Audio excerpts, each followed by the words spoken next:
The unfamiliar car sits in the driveway like an accusation. Black BMW, mud spattered, with one of those stick figure family decals on the back window. I pull in behind it, my knuckles white against the steering wheel. Something's wrong. Mom and Dad don't drive a BMW. I sit in my car for a moment, listening to the tick of the cooling engine. 4 years of mortgage payments flash through my mind. $420,000 house, countless overtime hours, a bank account that never seems to grow, all for my parents to have a stable retirement home. That was the deal. The spare key feels cold in my palm as I approach the front door. Voices drift through the waltz, a man's laughter, a woman's higher response. Not my parents. My stomach knots as I slide the key into the lock and push the door open. The living room has changed. Gone is the faded floral couch I helped my mother select 4 years ago. In its place sits a sleek leather sectional I've never seen before. And on it, beer in hand, lounges my younger brother, Logan. Audrey? He looks up, surprise flickering across his face before settling into that familiar, easy smile. Didn't know you were coming by today. I stand frozen in the entryway. What are you doing in Mom and Dad's house? A pregnant woman emerges from the kitchen, her hand resting protectively over her rounded belly. She stops when she sees me, confusion evident in her wide eyes. Logan? She questions. It's just my sister, he says with a dismissive wave. Audrey, this is Melissa, my fiancé. I barely register the introduction.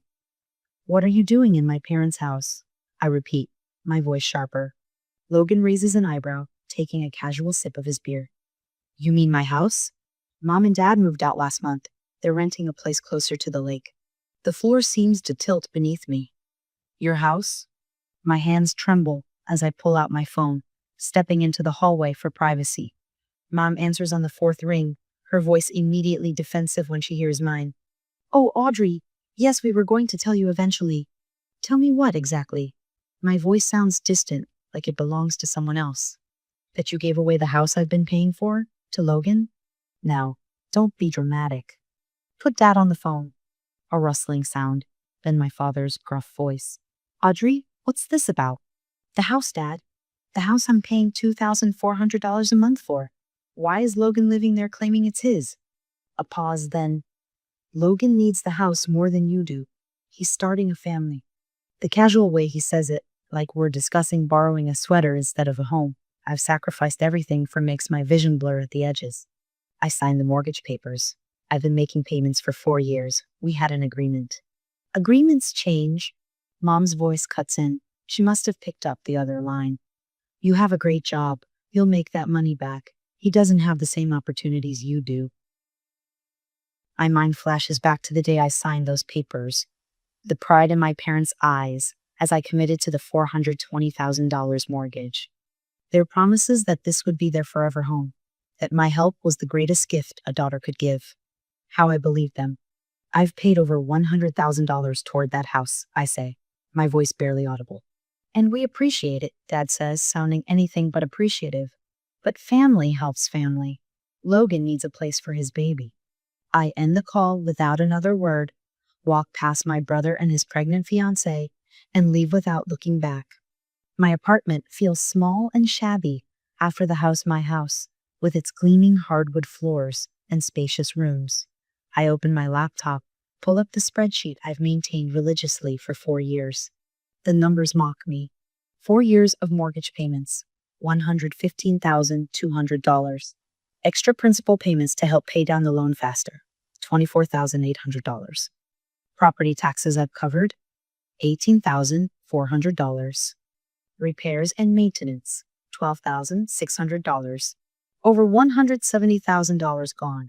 Money that could have paid off my $60,000 student debt twice over. Money that could have been a down payment on my own place. Instead, I've been living in this 1-bedroom apartment with the dripping bathroom faucet and the neighbor who practices drums at midnight. I scroll through photos on my phone from when I first started this arrangement.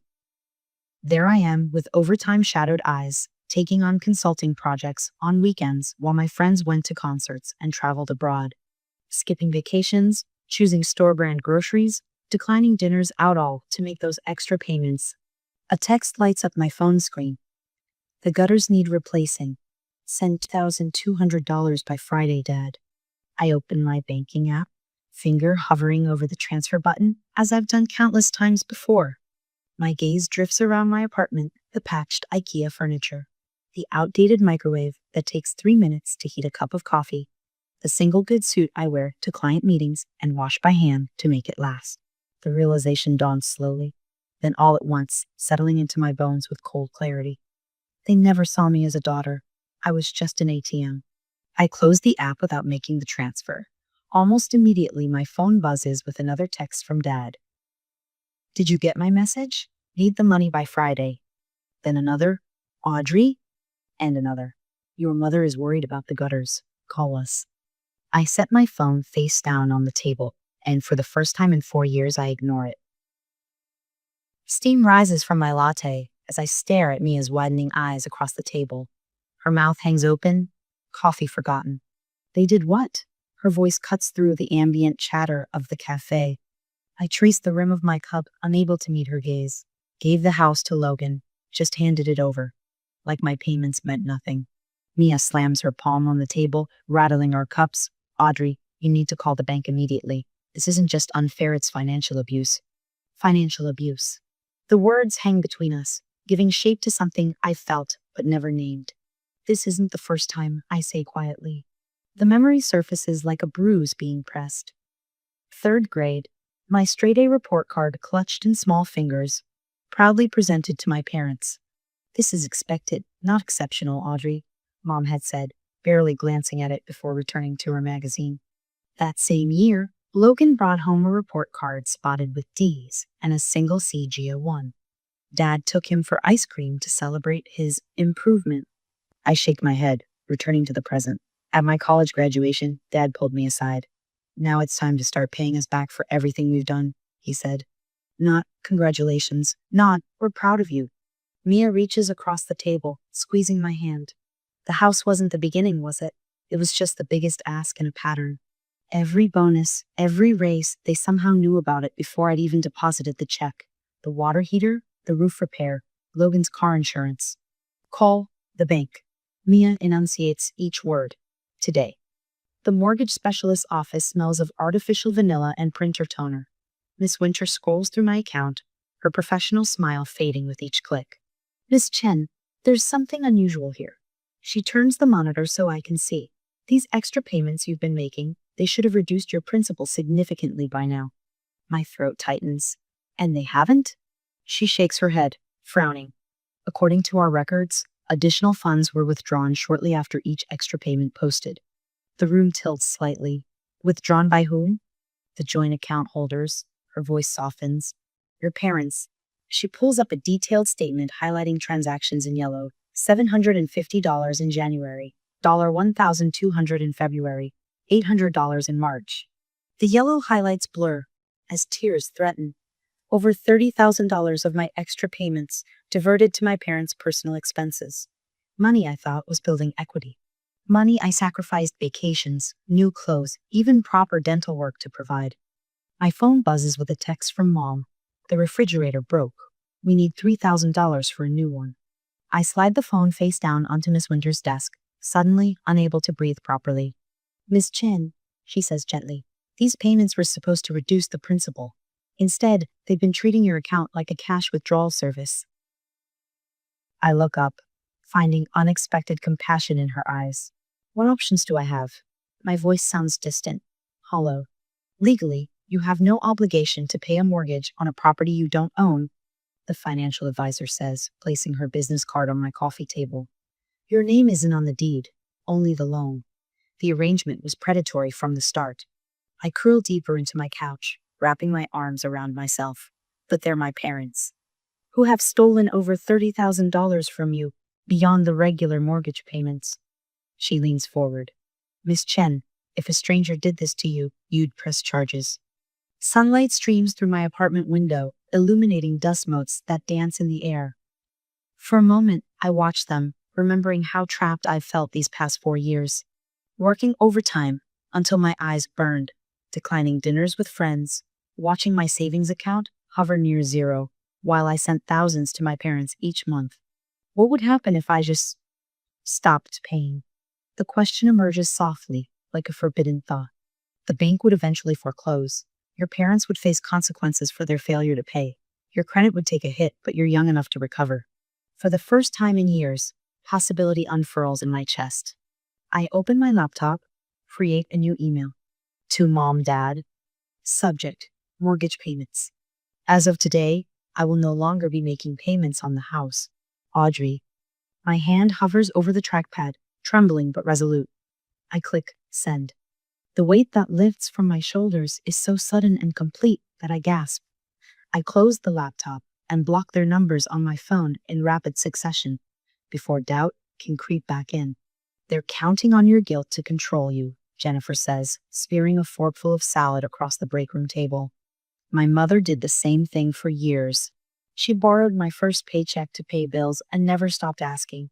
I pushed my lunch around my plate. How did you break free? I moved 2,000 miles away and changed my number. Jennifer smiles ruefully. Extreme, but effective. The hardest part was accepting I wasn't the villain in the story. My boss stops by our table, his gaze lingering on my exhausted face. Audrey, everything okay? You seem distracted lately. Just some family issues, I manage. He nods. Take some personal days. Handle whatever's going on. Your work will be here when you get back. That night, I curl into my bed, expecting the usual anxiety to keep me awake. Instead, I sleep deeply for the first time in years, dreamless and peaceful, despite the uncertainty ahead. My phone stays silent. No texts, no calls, no demands disguised as family obligation. The foreclosure clock is ticking, and my parents have no idea what's coming. But for now, in this moment, I am finally free. My phone vibrates for the fourth time this hour. I glance at the screen, grandmother. The third call from her today. I let it ring through to voicemail, just like the others. When the notification appears, I press play, holding the phone slightly away from my ear. Audrey, it's Grandma again. Her voice quavers with practiced emotion. How could you make your parents homeless after everything they've done for you? Call me back immediately, young lady. I delete the message and set my phone face down on my desk. The small action feels monumental. 12 weeks since I stopped paying the mortgage. 12 weeks of relative peace shattered by an artillery barrage of guilt from my extended family. I've received 28 voicemails, 43 texts, and 17 emails, each one more desperate than the last. My uncle's message from yesterday still echoes in my mind. You'll be cut off from this family forever if you don't fix this situation. I almost laughed when I heard it. Cut off from what exactly? The privilege of being treated like an ATM? My laptop dings with a new email notification from my father. Audrey, after everything we sacrificed for your education, this is how you repay us? Your mother can hardly sleep at night worrying about where we'll end up. I hope your selfishness brings you comfort while your family suffers. Dad. I closed the email without responding. 3 months ago, this would have set me into a spiral of guilt and anxiety. Now, I recognize it for what it is, another attempt to manipulate me into resuming payments. My phone buzzes with a text from a number I don't recognize, but the content makes the sender obvious. It's Logan. You're being selfish. I can't afford this payment. I add his new number to my block list. He must have borrowed someone else's phone after I blocked his last 3 numbers. The irony doesn't escape me. He can't afford the payment, but I was somehow expected to manage it on top of my own expenses. I imagine him sitting in my parents' house his house now stewing in entitlement. The certified letter arrives exactly 3 months after I stopped payments. Though addressed to my parents, they forward a photo of it to my email with the subject line, "See what you've done." The bank's letterhead is crisp and formal, the message beneath it clinical. Notice of default. I've been expecting this, but seeing it in official print sends a small shiver through me. My phone rings immediately after I open the email.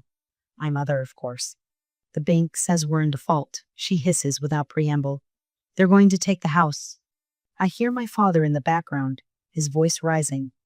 Put it on speaker. A click, then his voice comes through clearly. You need to transfer $12,000 immediately to cover the missed payments and late fees. I don't have $12,000 to give you, I say, which isn't entirely true. I do have savings, now substantial savings for the first time in my adult life. You work at Harper and Stein. We know what they pay. My father's voice trembles with anger. Fix this by tomorrow or don't consider yourself our daughter. The threat hangs between us for a moment. I feel a curious sense of calm wash over me. I haven't been your daughter for years, I say softly. I've been your investment. I end the call before they can respond. The Facebook notification appears while I'm in a meeting at work. When I check it during a break, my stomach drops. Logan has tagged me in a post. My sister at Audrey is trying to make my pregnant fiancé homeless. Share if you think family should come before agreed. There are already 23 comments, most expressing shock and disapproval. I scan through them quickly, recognizing names from high school, distant relatives, family friends people who have no idea what's really happening. My aunt has shared it, adding, "Family obligation is sacred. Shame on you, Audrey." 3 crying emojis follow her judgment. My phone buzzes with a text from Beth, my high school friend. "Hey, are you okay? Your brother is telling everyone you've had a mental breakdown. I'm worried about you." I set my phone down and take a deep breath. Part of me wants to respond publicly, to lay out every mortgage payment, every extra dollar that disappeared into my parents' pockets, every sacrifice I made for their comfort. The receipts I could post would silence them all. Instead, I block Logan on Facebook and adjust my privacy settings. Their public shaming attempt only strengthens my resolve. "You've made remarkable progress," Samantha says, sliding the financial statement across her desk. 6 months have passed since I stopped mortgage payments, and my bi-weekly meetings with my financial planner have become a cherished ritual. I scanned the document, still not quite believing the numbers. "Is this right? I've saved nearly $25,000 already?"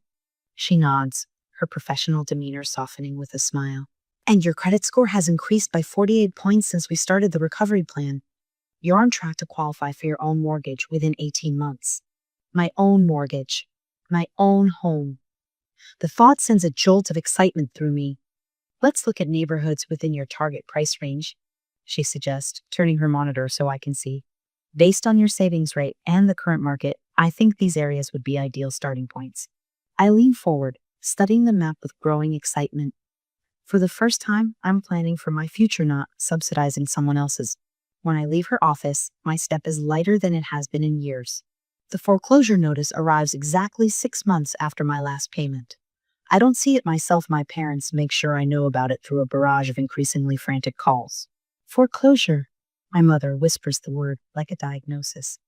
"The bank is taking the house in 90 days if the payments aren't brought current. That's $18,400 now."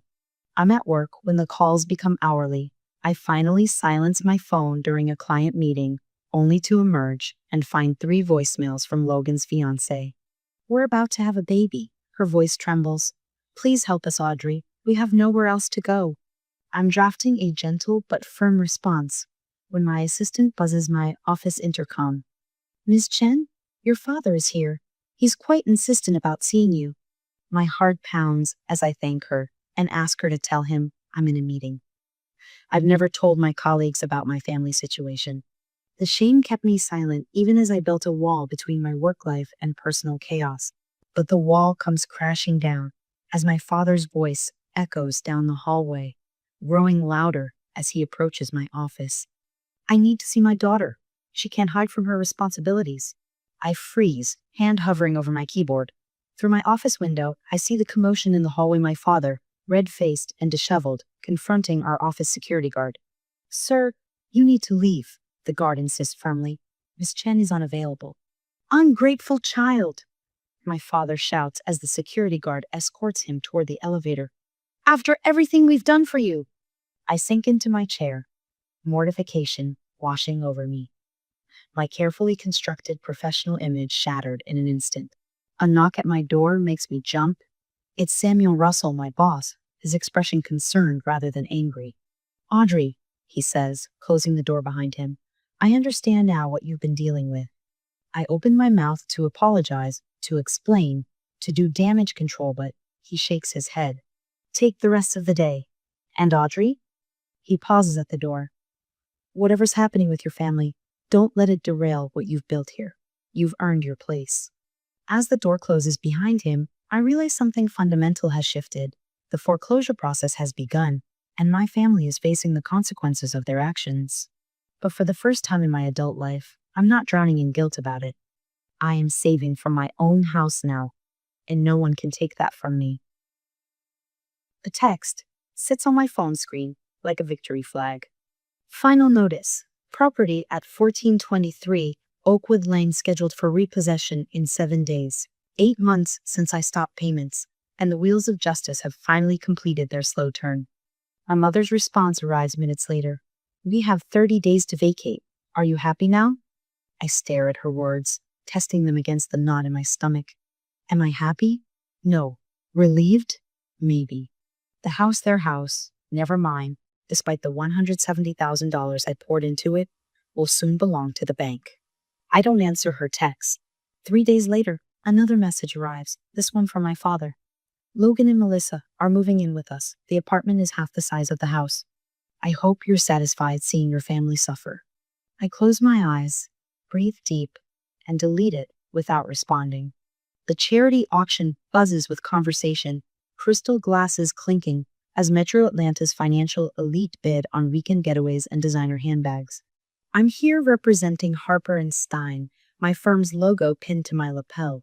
This is the first time I've attended a community event where I might encounter family acquaintances since the foreclosure. Audrey, is that you? Mrs. Patel, my mother's friend from their book club, approaches with a flute of champagne. I straighten my shoulders, preparing for judgment. How are you, dear? It's been ages. Her smile seems genuine, not the tight grimace I expected. I'm well, thank you. My voice comes out steadier than I anticipated. Mrs. Patel glances around before leaning closer. I heard about the house situation. Such a shame. You know Logan refused to get a second job to help with the payments? My eyebrows lift. He did? She nods, pearl earrings swinging.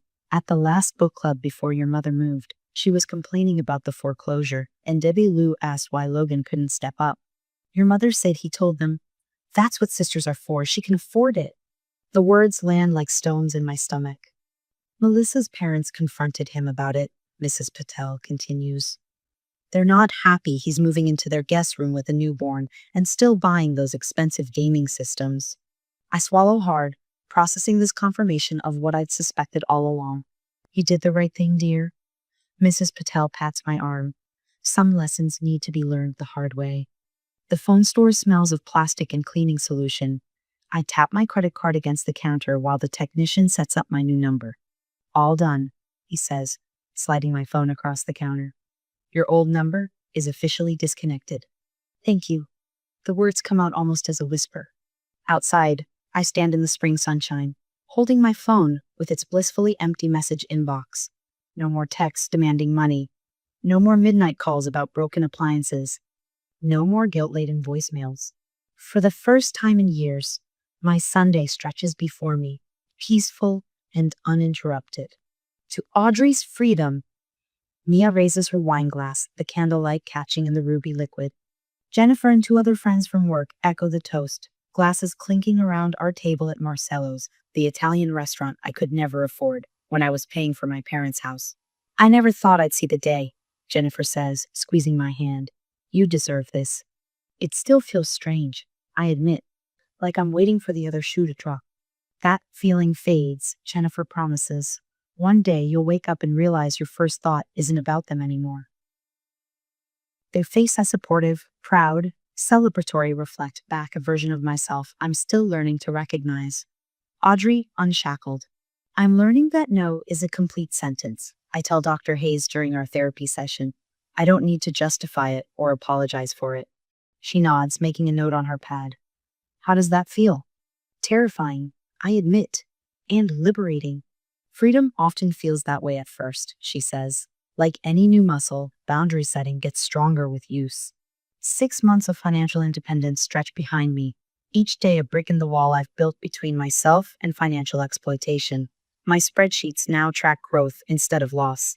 This property has great potential, the real estate agent says, gesturing to the kitchen with its outdated cabinets but solid countertops. The neighborhood has appreciated 12% in the last 3 years. I run my hand along the countertop, imagining morning coffee here. This two-bedroom townhouse costs less than half what I paid for my parents' house. The down payment sits ready in my account money, saved during months of freedom from their financial demands. The owners are motivated sellers, she continues. Your pre-approval letter puts you in a strong position. I look out the window at the small patio garden. Mine. Truly mine if I decide to make an offer. I'd like to think about it overnight, I tell her. Later, I compare this property to the other two I've toured this week. My spreadsheet shows the recovery plan I created after the foreclosure is working ahead of schedule. The pre-approval letter from Summit Bank deliberately chosen because it's not the bank my parents used sits beside my laptop. I open my journal to record today's entry, flipping past 6 months of entries tracking my journey to independence. My hand hovers over the blank page, and I finally write the words I've been afraid to acknowledge. Today, I realized I'm not just financially stable. I'm thriving. The fortress of boundaries I've built protects something precious, the life I deserve. I close the journal and picture a home that's truly mine. For the first time, the image brings a smile instead of fear. The key feels different in my palm as I slide it into the lock lighter. Somehow, mine. The door swings open to reveal hardwood floors that gleam in the afternoon light. Not the expensive engineered hardwood from the house I paid for, but never owned. This is the real thing, with character marks and slight imperfections that make it perfect. Home, I whisper, the word unfamiliar on my tongue. 2 bedrooms, 1 bathroom, a kitchen with countertops that aren't marble but clean laminate. The mortgage is exactly what I can afford on my own terms. No one else's name appears on a single document. The memory of move-in day floods back Jennifer and Mia, hauling boxes up the front steps, sweat dampening their shirts as they laughed about my book collection. Do you really need 12 finance textbooks? Mia had teased, nearly dropping a particularly heavy box. My boss Sam, surprising me with a toolbox. Every homeowner needs one, and staying late to assemble my bed frame.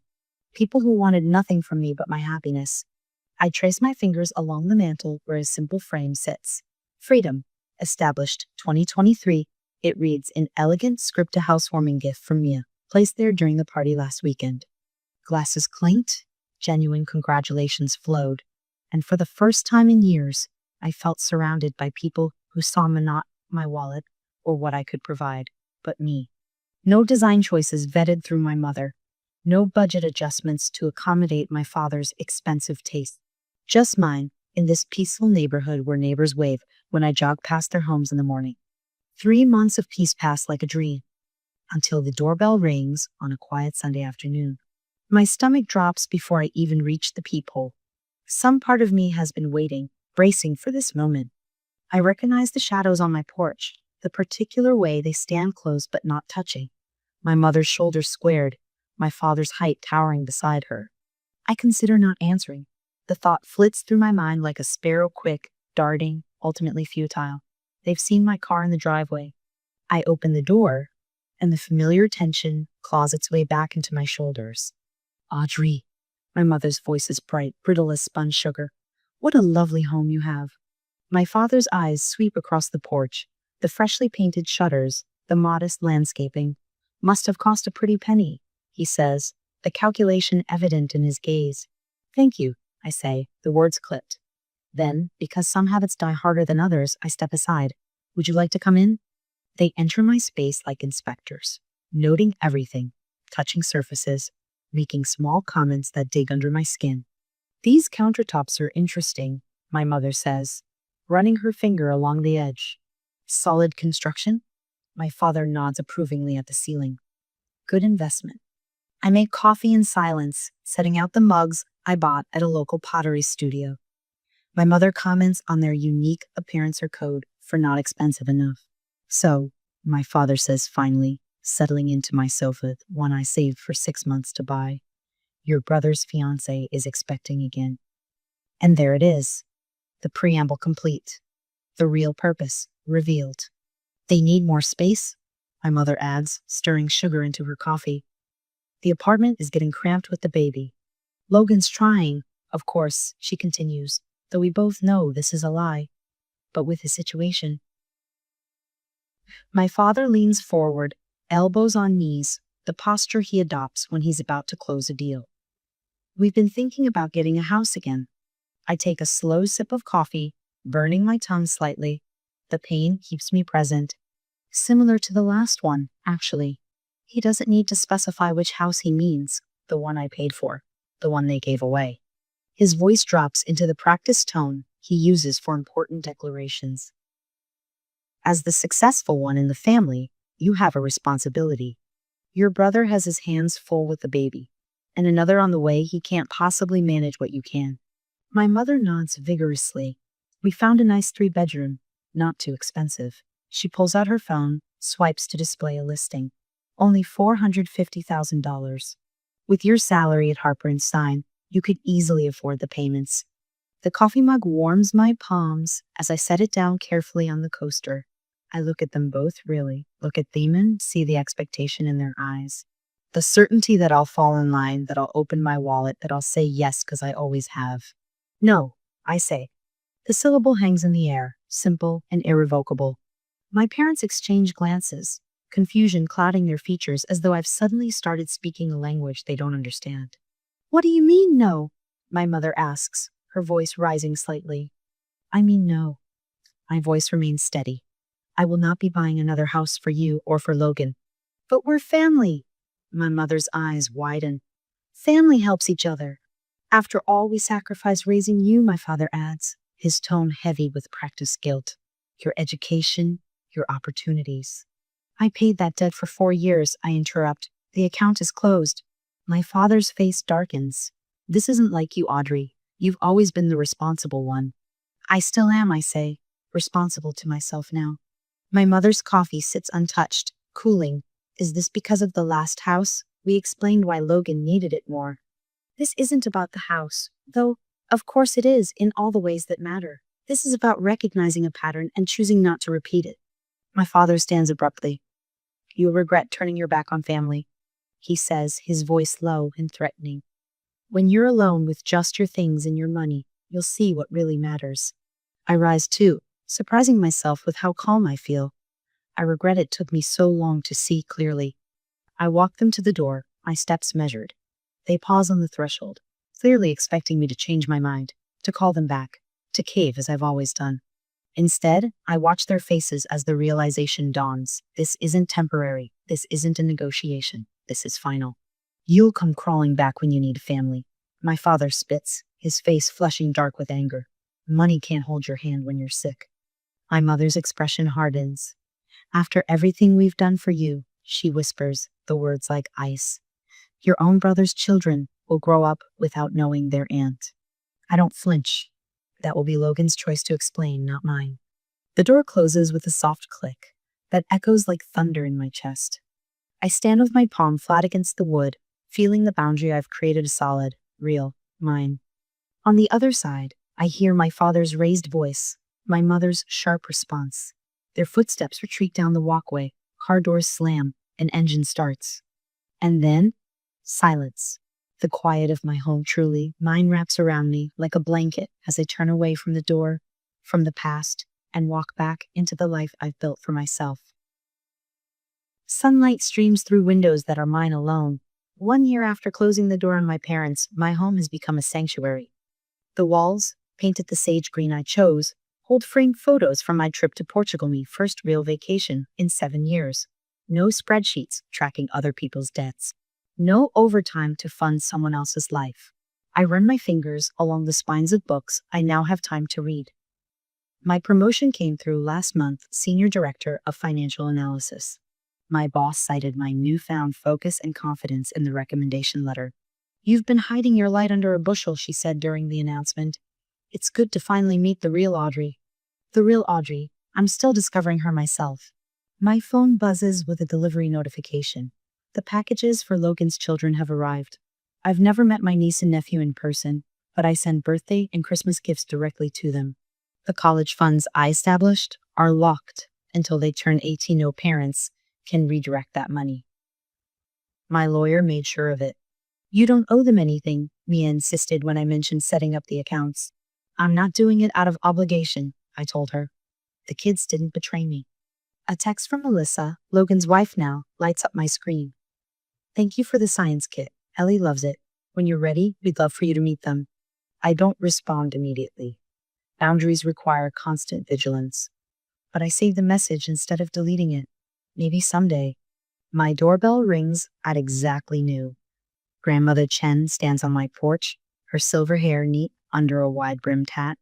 Our monthly coffee date? The first few words strained her initial accusations still rang in my ears. Today, she brings almond cookies from the bakery near her apartment. Your cousin Timothy called me yesterday, she says as I pour tea. Your father has been asking him for money. Something about an investment opportunity. I don't react. The shock has long faded. I was wrong about you, Audrey, she continues, stirring honey into her cup. They've tried the same with all the cousins. I just didn't want to see it.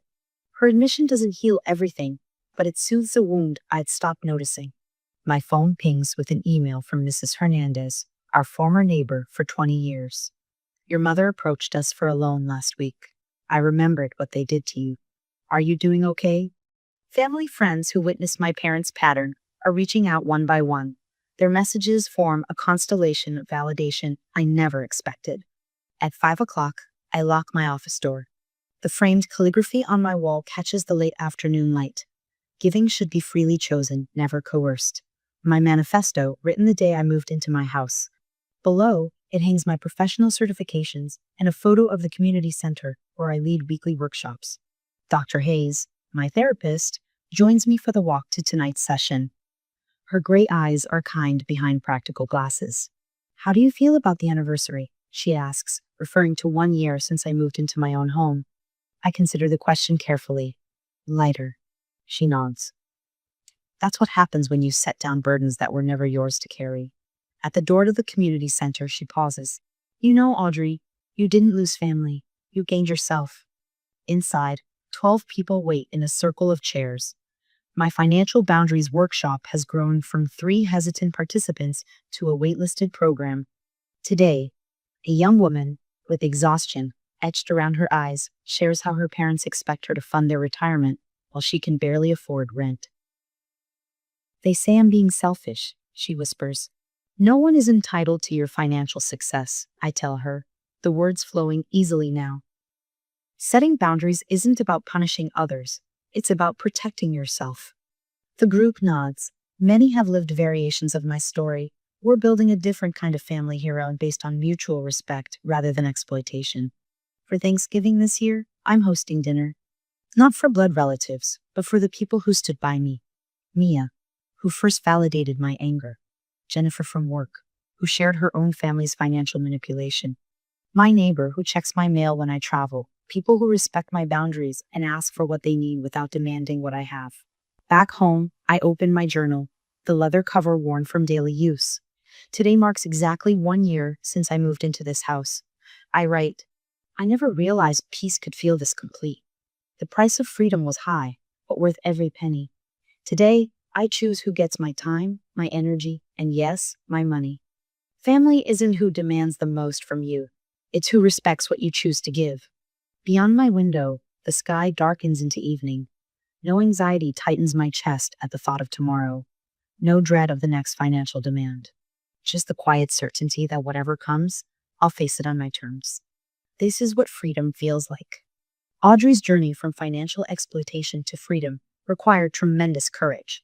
What would you have done differently? Was cutting off contact too extreme, or the only way to break the cycle? What financial boundaries do you maintain with your own family? 1. Complete separation like Audrey. 2. Helping with true emergencies only.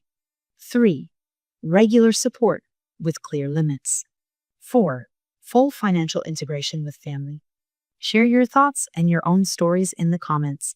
Have you ever had to set difficult boundaries with loved ones? How did it change your life?